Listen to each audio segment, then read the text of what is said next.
नमस्कार।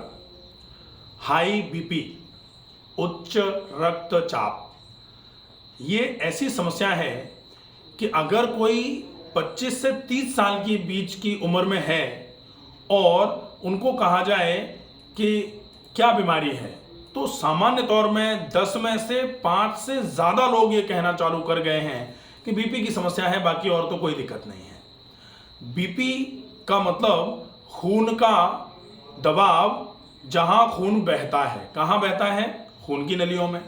तो यदि किसी का बीपी, चाहे वो 25 साल का हो चाहे वो 75 साल का हो, यदि बीपी एकदम से बढ़ा हुआ है, बीपी की गोलियां लेने के बाद भी बीपी यदि सही नहीं रह पा रहा है, तो आपको ये 5 मूल प्राणायाम है।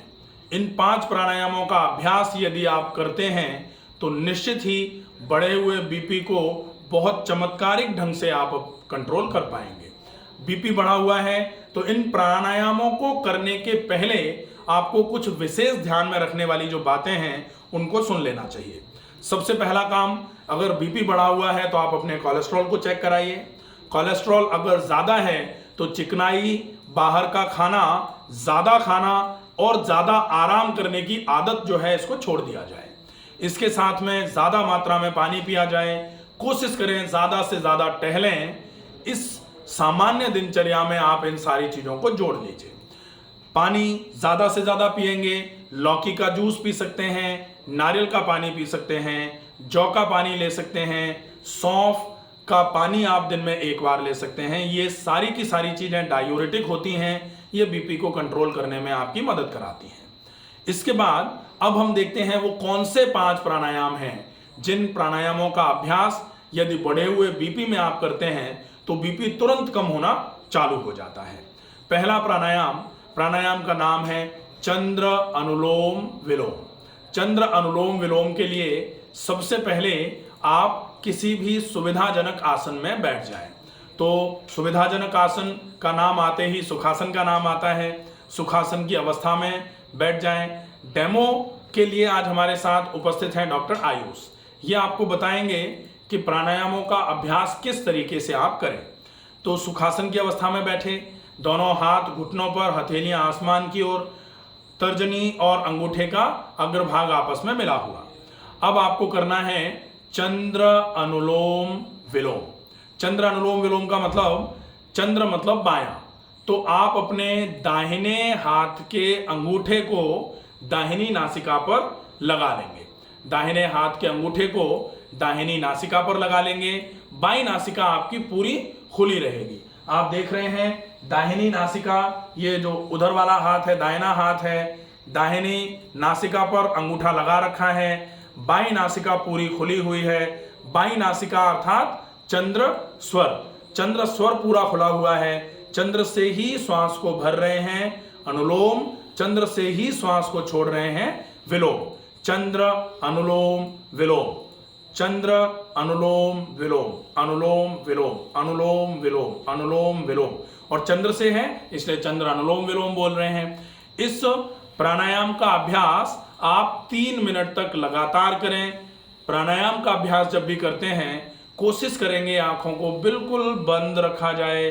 सौम्य भाव से आंखों को बंद रखेंगे, स्थिर बैठे रहेंगे। श्वास का आवागमन बहुत ही सहज होगा, जिसमें श्वास भरने और श्वास छोड़ने में आपको कतई स्ट्रेन ना आए। आपको इस बात का विशेष ख्याल रखना होगा। ये प्राणायाम 3 मिनट करने के बाद धीरे से श्वास को भरी गई श्वास को छोड़ते हुए हाथ को धीरे से नीचे लेकर के आ जाएंगे। पहला प्राणायाम। दूसरा प्राणायाम है चंद्रभेदी। चंद्रभेदी के लिए फिर से हमने अपने दाहिने हाथ के अंगूठे को दाहिनी नासिका पर लगाया। चंद्र नाड़ी से श्वास को भरा, चंद्र नाड़ी से पूरी श्वास को भरा। अब भेद करके सूर्य नाड़ी से श्वास को छोड़ना है, इसलिए चंद्र नाड़ी को बंद करके सूर्य नाड़ी से श्वास को छोड़ा जाएगा। चंद्र को बंद करके सूर्य से छोड़ दिया जाएगा। सूर्य से छोड़ दिया।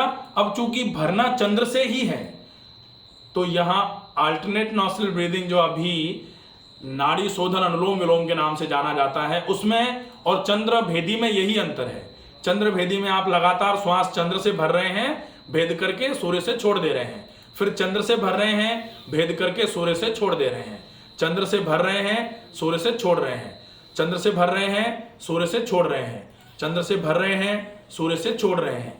लगातार भरने का काम चंद्र से है, भेद करके छोड़ रहे हैं, इसलिए इस प्राणायाम का नाम हो जाएगा चंद्रभेदी। चंद्रभेदी का अभ्यास भी आप कम से कम 3 मिनट के लिए करें। यह आपके लिए बीपी को कंट्रोल करने का रामबाण प्राणायाम माना जाता है। अब हम तीसरा प्राणायाम, जिस प्राणायाम का नाम है शीतली। शीतली के लिए आपको अपनी जीभ को पूरा बाहर निकालना होता है। जीभ को पूरा बाहर निकाला और जीभ को आपको इस तरीके से, जो वर्टिकल जीभ है उसको ऐसे करके आपको गोल बना लेना है, गोल बना लेना है। लॉन्गिट्यूडनली आपने इसको गोल बना लिया। अब आप जो ये ट्यूब बनाई है इससे श्वास को धीरे धीरे करके भरेंगे और दाहिनी नासिका से पूरी श्वास को छोड़ेंगे। जीभ से पूरी श्वास को भरा, दाहिनी नासिका से पूरी श्वास को छोड़ दिया। फिर जीभ से पूरी श्वास को भरा, दाहिनी नासिका से पूरी श्वास को धीरे से छोड़ दिया। फिर जीभ से पूरी श्वास को भरा, दाहिनी नासिका से पूरी श्वास को छोड़ दिया।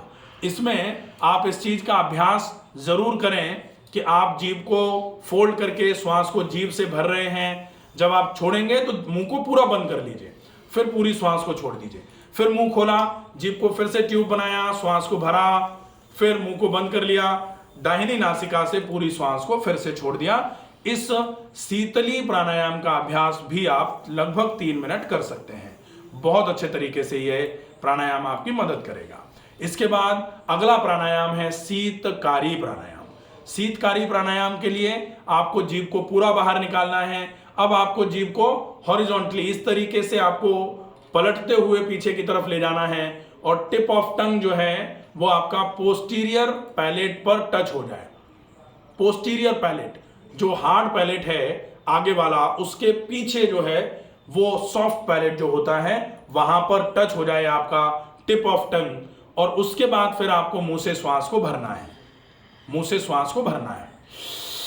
दांतों को मिला करके रखेंगे, जीभ को ऊपर की तरफ लगाया, दांतों को मिला लिया, फिर आप श्वास को भरेंगे और उसके बाद दाहिनी नासिका से धीरे धीरे करके श्वास को मुंह को बंद करके छोड़ेंगे।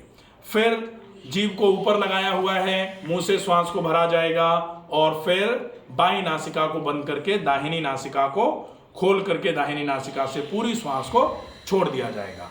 यह हो जाएगा प्राणायाम शीतकारी।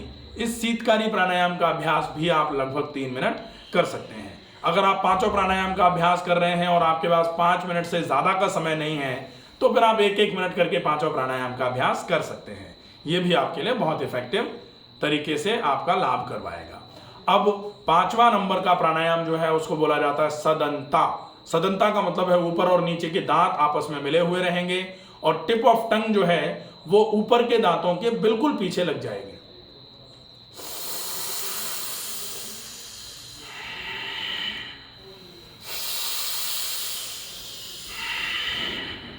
तो शीतकारी में और सदंता में अंतर क्या है कि शीतकारी में जीभ जो है वो सॉफ्ट पैलेट को टच करके आप अपने दांतों को थोड़ा सा मिला करके श्वास को भर रहे हैं और फिर दाहिनी नासिका से श्वास को छोड़ रहे हैं। सदंता में आपके दांत ऊपर और नीचे के मिले हुए हैं और जो जीभ का टिप है वो ऊपर के दांतों के बिल्कुल पीछे रखा हुआ है।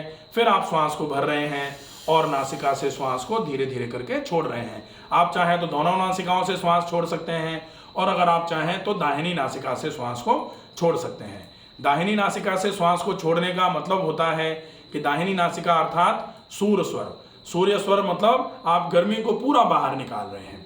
तो आप इस तरीके से इन पूरे 5 प्राणायामों का अभ्यास करके बढ़े हुए बीपी को बहुत जल्दी और बहुत अच्छे तरीके से कंट्रोल में ला सकते हैं। आशा है ये वीडियो आपको पूरा समझ में आया होगा। ज़्यादा से ज़्यादा ऐसे लोगों तक इस वीडियो को पहुंचाया जाए जिनको या जिनके घर में किसी को बीपी की समस्या है। स्वस्थ रहिए, सुरक्षित रहिए। धन्यवाद।